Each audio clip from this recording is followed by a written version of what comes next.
Hello again, Dominic and welcome to another video, and this one's going to be something video game related, and it's going to be part 2 of my Mighty No. 9 review. Part 1, which I uploaded on Tuesday, was my thoughts about the game overall, and part 2, which is this one, will be basically talking about why the game gets a lot of hatred overall. Before I start, I just want to say, I hope you enjoyed my video yesterday, the Alex Francis and the 13 UCube video I did. Like I said, I quite enjoyed that video. I know it's a little bit different, and obviously, you know, I've got the glasses on and stuff, which obviously I look a little bit different in them, you know what I mean? And that's just how it goes, and yeah. Yeah, welcome to the Nintendo compromise. And Dominic, just wait, like I said, I'm going to watch that video as soon as possible until you upload it, okay? So, hope we look forward to that. I will be watching it. I know it's a bit different, though. But, yeah, hope you enjoyed that video. I know it's a little bit different, but I quite liked it and stuff. So, yeah, on to this video. So, this one's going to be about, you know, why the game is sort of hated by a lot of people. Let's give my thoughts about it and stuff. Now, the thing with the game was launched, released on the 21st of June, 2016. So it was. And there was a lot of displeasement about the game. Now, for those that don't know how, you might, if you might know about it, or you just don't really care, the game was announced as a Kickstarter project back in, I think it was like 2013, it's early 2013, and the game was supposed to come out in around like September 2015. Until the game kept getting delayed and delayed and delayed until June 2016. And the reason why a lot of people sort of hate the game is because of the problems that the game went through. The one thing that people don't like about it are the delays by it. Now, the thing when a project is delayed is sometimes, most time, when a video game is delayed or something is delayed, it can actually make it a lot more better. For example, Star Fox Zero on the Wii U, that was delayed several times, and a lot of people were sort of annoyed about it. Oh, well, I want the game now and all this sort of stuff. But sometimes having a game that's delayed makes it a lot more better, because obviously it gives more time for the developers to continue the game until they complete it. You know what I mean? Another thing was all of the internet jokes that were going around, and with the trailer as well. Now, being honest here, I know that the people might not like the trailer that much. It's a bit weird, it's a bit different. But honestly, I quite like the trailer. And I'm ready for everyone to go in, you're being mean, don't make fun of it, you're being hurtful about it, why you like the game? Do you know what, I hate you flipping idiots out there, you know what I mean? The thing is, it's a bit cringy, but the thing is it gives me a bit of a laugh, you know what I mean? And the thing that why a lot of people despise it is the whole anime fan on prom night or something, be anime fan on prom night, something like that. And a lot of people got really offended over it.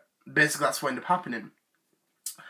And because of that, a lot of people thought, you know what, I don't want to play this game anymore. Because basically they got offended over liking anime. I think that's basically what it is. And a lot of people, I remember when that trailer came out, there were a lot of people saying, oh, well, I'm an anime fan and I'm not playing the game anymore, because they've just basically insulted me. And either the people can't take a joke, or they take it too seriously, you know what I mean? And that's just, you know, how it goes and stuff. And then you've got all the other, like, as I said, the other internet jokes about the way it looks, and, oh, well, this game doesn't look good, or $4 million, where the heck did all this money go and stuff? But you gotta think, the game was like £25 when it came out, or I think like $20 or something it was, I'm not entirely sure. Which isn't bad for a game.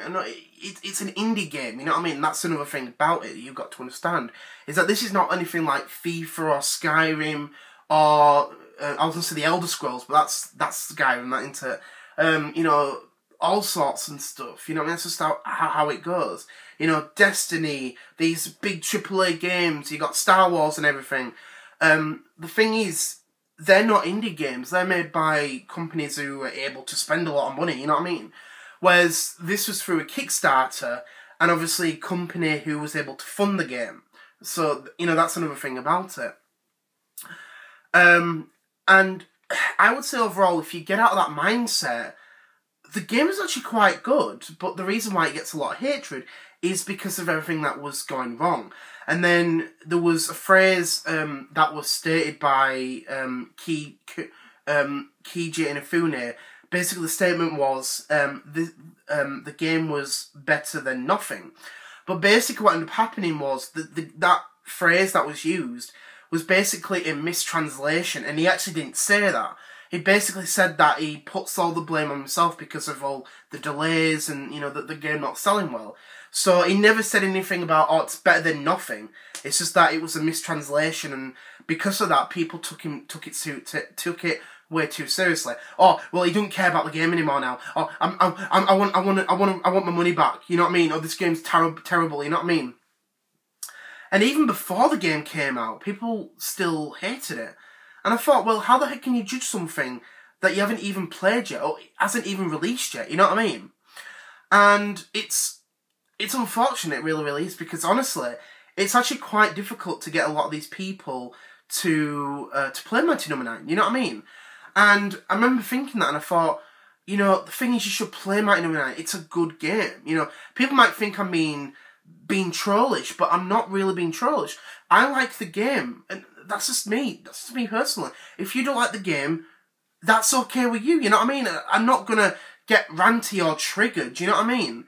But it's just crazy of what, you know, people will do. You know what I mean? And everything that was just going on with it. And another thing with it is people count it as like the spiritual successor to Mega Man. Now, as I said in my part 1, Keiji Inafune basically said that it's not a spiritual successor, but it basically catches the feeling of Mega Man. And basically, if anyone who is a Mega Man fan or heard of the series, they'll look at Beck, you know, Mighty No. 9, you know, the video game, Mighty No. 9. They'll look at Beck and think, okay, well, he's like Mega Man. When it's not. It's basically, it's obviously it's not Mega Man, but the way it plays is similar to Mega Man. And I think a lot of people, from what I've heard, probably didn't understand that. Or think, oh, well, you know, oh, it's not Mega Man, but it's, you know what I mean, I don't like it and stuff. And that's, I think, one problem with it is people treat it like Mega Man when it really, really wasn't. You know what I mean? It was similar to Mega Man, but it's not that. Which is, you know, unfortunate and stuff. And I think if you get out of that mentality, you'll quite like, you know, that game. You'll quite like the game, you know what I mean?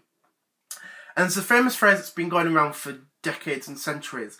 And the phrase is, do not judge a book by its cover. And basically what the phrase is mean, basically don't judge the person of how they are. Until you meet that person, you understand how they are. So for example, it'd be like, me meeting a person and basically judging them before I've properly got to know that person.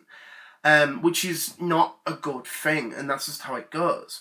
And I think Mighty No. 9 went through the same thing. It's like people say, oh, this is this Mega Man rip-off game. Oh, don't let me near that. Don't let me near that game. Oh, it's terrible. Oh, I've never played it, but I don't want to play it. I think it's terrible.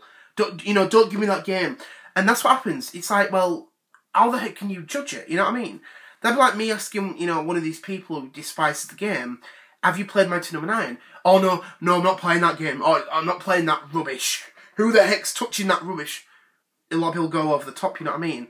And I'll ask them this. I'll ask, you know, this. I say, have you actually played the game? And usually the person will say, no, I've not played it. And I'll end up asking them next, how can you judge it without properly playing it? And that's just the way it goes with the internet, is that when things go really, really bad, most people just jump on that bandwagon and think, do you know what, we hate this game, this is terrible, we've never played it, but we basically want people to pretend that we've played it, even though we've not, you know what I mean? And that's just how it goes, and it's quite sad, you know what I mean? It's really, really awful, and that's just how it goes. Not even just for video games, but, you know, products, as I said before, with failed technology.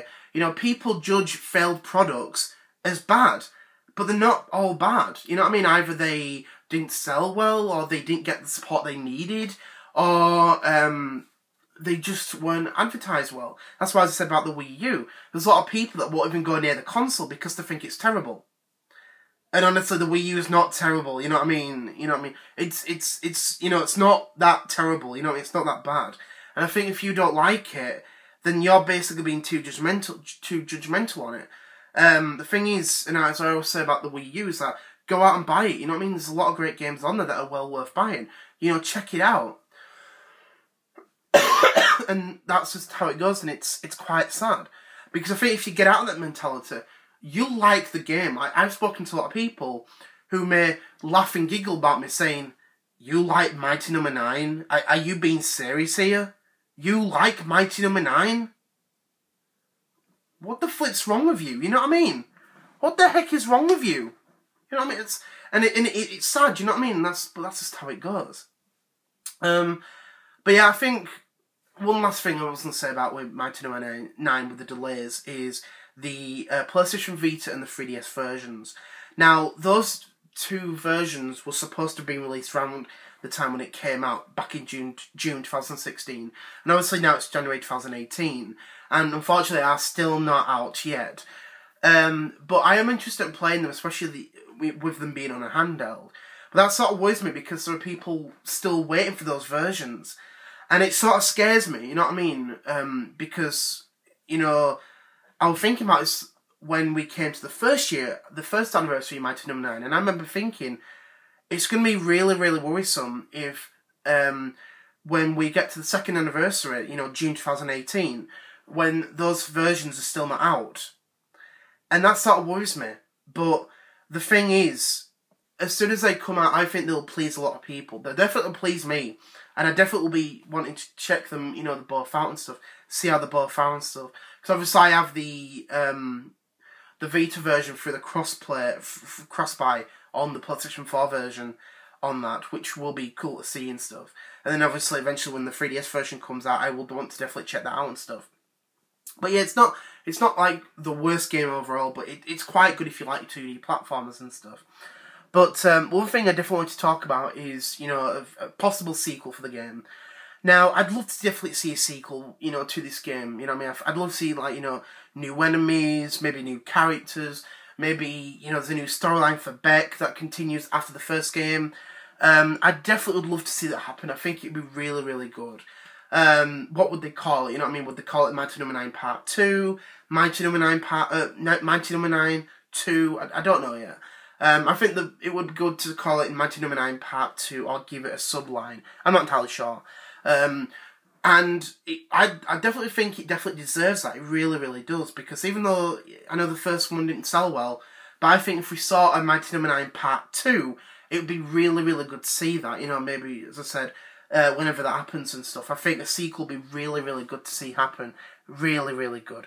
So yeah, that's my just basically talking about, you know, about why it sort of gets a lot of hatred by people. But it's not the worst game, you know, and do not judge it by its cover. Great game, wonderful and stuff. And I just want to say thank you very much for watching. Hope you enjoyed this video. And there'll be another video shortly, as I said earlier, a while ago, that I was going to do a video tomorrow on Sunday. But it's going to actually be uploaded shortly after this one. So I just want to say thank you very much for watching. Hope you enjoyed this video. And that next video shortly will be about how I got to see the Doctor Who Christmas special early. So I just want to say thank you very much for watching, and I'll see you all later. Bye!